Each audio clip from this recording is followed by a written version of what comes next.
Sur la table de Sébastien Richard, la première étape dans le choix du vin, c'est le test du palais. Chez le chef étoilé, la carte des vins change de façon aléatoire et c'est le cuisinier qui s'adapte au choix du client. Quand il y a des personnes qui veulent choisir leur vin, ils prennent leur vin et on se calque dessus. Il faut que le vin qu'on puisse déguster, on puisse le situer. Et ça, c'est hyper important. Donc, il y a des cépages, évidemment, qui aident à situer. Il y a la terre qui aide également à situer. Mais ça, c'est quelque chose qui est primordial dans le choix d'un vin ou dans le choix d'un accord mets-vin. L'autre règle primordiale pour Sébastien, c'est la proximité.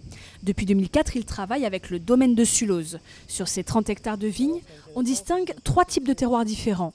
Une terre safre, argileuse avec des roches coquillées ou encore des galets roulés sur le site de l'ancien delta du Rhône. Un trésor pour son vigneron qu'il exploite de façon totalement biologique. La particularité, c'est qu'on travaille donc sans intrants.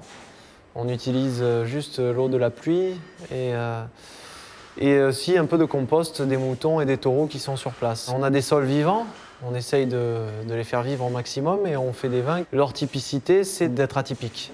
L'an dernier, Guillaume a produit environ 1400 hectolitres de son élixir. Des bouteilles qui se retrouvent aujourd'hui sur toutes les grandes tables de la région, comme celle de Jean-Luc Rabanel à Arles ou du Paseda à Marseille.